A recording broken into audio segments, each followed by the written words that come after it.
ladies and gentlemen. I'm here on the show, and I'm going to do a news video here, talk about some wrestling to start off here. So, via PW Insider, the word making the rounds locally in Las Vegas this afternoon is that WWE is finalizing WrestleMania 42 to be held once again in Las Vegas at Allegiant Stadium next year. I don't know about this, man. I really don't. This feels like a big fuck you to the fans, man. Genuinely unbelievable. One of the worst WrestleManias in recent memory, and they're gonna go back to fucking Las Vegas, where they're booing baby faces, cheering heels. We don't need that shit, man. We don't need to go back to fucking Las Vegas. But they're doing this on purpose to ruin the wrestling. Oh, it's supposed to be ass. They go anywhere but the real fans, man. It's sad nowadays. With TKO, they just go where the money is. They don't care about the real wrestling fans.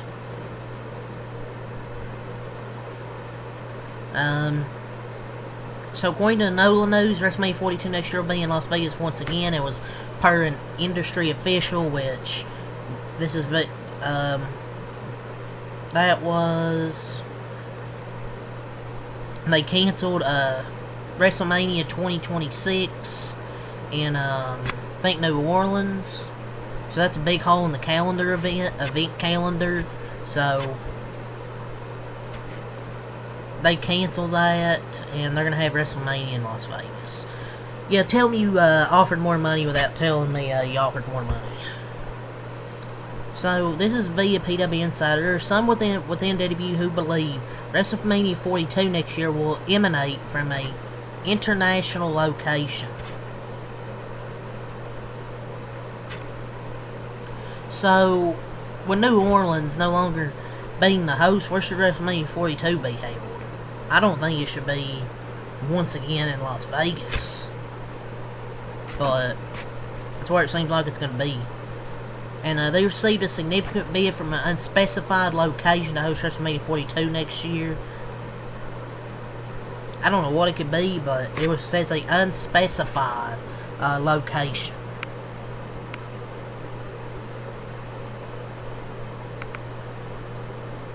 So yeah, this was a report this morning. Not this morning, like 4 hours ago, like 1 o'clock. That PW Insider reported that there were several sources that confirmed that WrestleMania 42 will be transitioned from New Orleans to another location, which now we know is pretty much Las Vegas.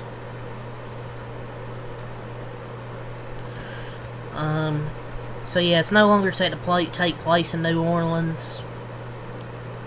I just don't know why you want to just to go from there to Las Vegas again, man. Would have been better here in New Orleans.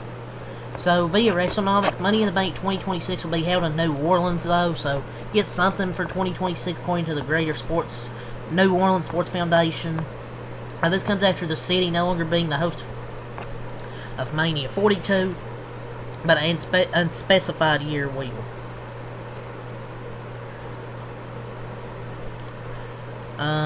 There are significant plans for Travis Scott to be at Money in the Bank 2025 via WrestleBoss Radio Backstage Pass. You know how I feel about Travis Scott. Maybe John Cena wasn't lying when he said he was going to ruin wrestling. And then the Money in the Bank match. Oh my lord, Travis Scott! He takes the Money in the Bank! Maybe I shouldn't give WWE ideas. WWE hates their fans, man. Nobody wants to see Travis fucking Scott in the ring. I'm sorry. If it's good, then I'll admit I'm wrong. But no, man. Well, but where's the final boss, huh? Well, why does he need to show up? Yeah, why'd he get involved in the story to get John Cena turned heel? But he can't wrestle. Fuck's a story. So, John Cena, Travis Scott, and Logan Paul against presumably a team of Cody Rhodes, Jimmy, and Jeyuso have been pitched for Money in the Bank 2025. You know, this actually don't look bad, to be honest. Except Travis Scott. Because at least Logan Paul, well, I'm as a person, but at least he's a good performer in the ring. I don't know about Travis Scott. What in the actual fuck, though, is this? Like, I like the Usos. Cody Rhodes is one of my favorites. Love John Cena.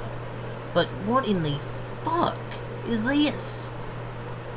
This is why people have zero interest in the fucking main event scene, because what the hell is this? Is this shit just universe mode? And this is a big time match, mind you, and they're gonna have fucking Travis Scott in it. Who came up with this idea? What is there to cook here?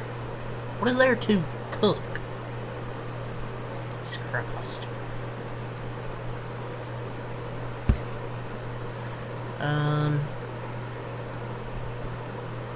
Scrolling down through here. Will Ospreay versus Hangman Page is now officially main eventing Double or Nothing. The winner will go into All In Texas to challenge for the AEW World Championship. Hey, I won't even mind Hangman winning that and then taking the AEW Championship. So The Rock will star in a psychology thriller Breakthrough produced by A24. Roman Reigns, he's in talks to star in the live-action Street Fighter movie, so Roman Reigns is going to be doing a movie soon, so basically Hollywood Roman. And that's all the news I got here for wrestling. Talking about a few NFL news. There's not really much here because it's the off season. Like, we're not getting much news. There's a few things. Colts owner Jim Irsay passed away at the age of 65. The team announced yesterday about like 7 o'clock. He passed away peacefully in his sleep. So his last tweet was something about the Pacers, wishing good luck to the organization. I think he just passed away peacefully in his sleep, is what it said. So yeah, RIP to Jim Irsay. Cam Ward, per your report, the Titans quarterback, they drafted with the #1 pick. He's signed a 4-year, $48.75 million guaranteed contract. It's about $12 million a year.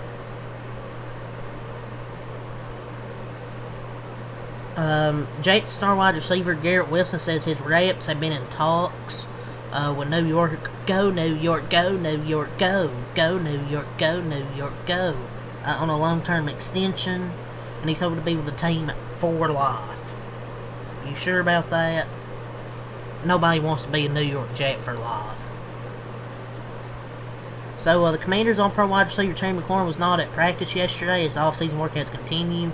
Personal report, he'd been a full participant previously. He's entering the final year of his contract. He's due for a big contract. I think it's a bunch of nothing. I think it's pretty much a nothing burger here, but because he's gonna be there. He's gonna be on the Commanders for the rest of his career. The Bills will be the team featured on Hard Knocks this summer. The NFC East will be the division featured on Hard Knocks during the season.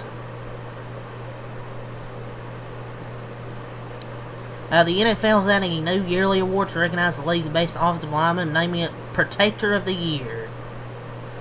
That's one of the best. That's a pretty good idea here. It's pretty good. The offensive lineman actually getting some respect. Yeah, those are a few NFL things.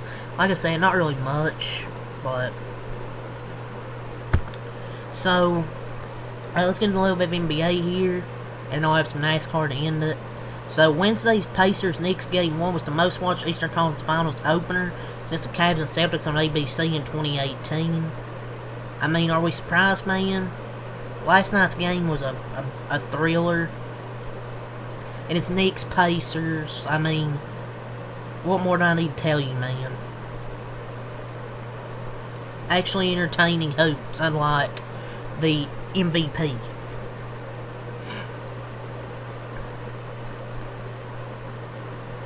So Kendrick Perkins says he's locked up Dirk Powell, Andrew Bonham, Tim Duncan, Tony Parker, in mono during OKC's 2012 Finals run. Oklahoma City Thunder never went to the NBA Finals until Kendrick Perkins arrived on that team.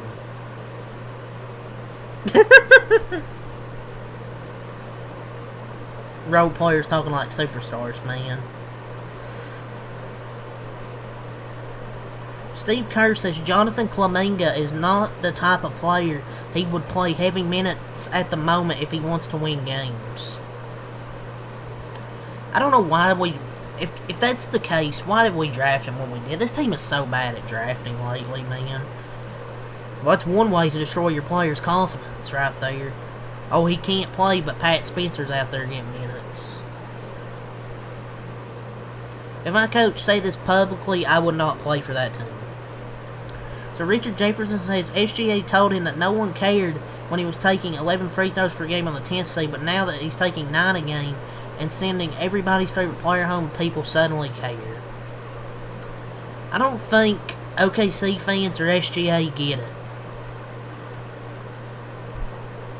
Nobody except OKC fans watched him then when they saw it. No one would care if he didn't over exaggerate and flop every play. The amount of free throws isn't the problem. It's just the way he gets them. Stephen A. He still knows to be Tyrese Halliburton as a superstar. No, superstar status is reserved for the select few. I don't view him that way. Okay, he's a superstar, man. This playoff run has solidified that. Time to accept it, old man. Tumani Kamara's trade value could be as high as 2 first-round picks. I think if you're a Trailblazer, you should have him as an untouchable. The Denver Nuggets are reportedly hesitant to trade core members of their championship team. Obviously from 2023 with Murray, Gordon, Porter, Brown, and obviously Jokic isn't going anywhere.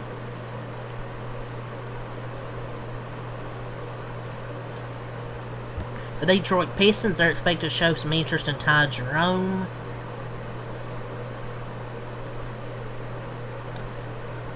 I think I covered everything, I believe. Or no, there's still more stuff. The Houston Rockets are the favorites to win the Giannis Antetokounmpo sweepstakes. The Giannis Antetokounmpo sweepstakes. The NBA executive expects Brook Lopez to receive a lot of interest on the free agent market this summer. Gilbert Reese says SGA will be the best OKC player of all time if he wins a championship. Stop. Western viewership for Game 1 this season's Western Conference Finals was down 24% from last season. Are we surprised? No. Brandon Miller's reportedly the only untouchable player in the Hornets roster. The Sixers not looking to break up the Joel Embiid and Paul George duo. SGA won the MVP, so that's all the NBA stuff right there. So some NASCAR news to end here. It is rumored that Kyle Busch has signed an extension with a RCR beyond 2020 for 2026 and beyond. They have an announcement. He has an announcement scheduled for Saturday, which is what I think the announcement will be. I guess this is kind of NASCAR and IndyCar related. Tim Cindric at Team Penske's been fired. Austin Cindric's, father, he got fired from Team Penske with the cheating thing with an IndyCar with Newgarden and Powers cars. So, bunch of stuff right there.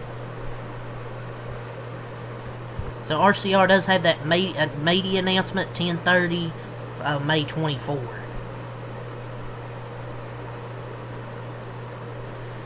The RFK Racing appeal date to the Chris Buescher penalty issued last week will be next Wednesday, May 28.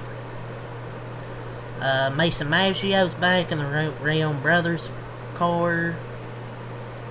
So let's go over the Charlotte schedule again. Friday, 1:30 ARCA practice and qualifying, 3:35 in FS2 truck practice qualifying, 6 p.m. the ARCA race, 8:30 the truck race. Saturday, 11:05 CW App Xfinity practice qualifying, 1:30 on Prime Cup practice qualifying, 4:30 in the CW the Xfinity race. Sunday at 5 p.m. on Prime pre-race, first Cup race on Prime, and 6 p.m. on Prime the Coke 600, 400 laps, 13 sets of tires, but there is a 40% chance of rain. So 614 for the ARCA race, 852 for the truck race, 440 for the Xfinity race, and 627 for the Cup race on Prime. Spotter change for Christopher Bale. Matt Philpott will be spotting for Bale as Stevie Reeves no longer spotting for Bale, so there's a spotter change. And that's pretty much everything I talked about. So, yeah, leave a like, subscribe for more. That's I'm out. Peace.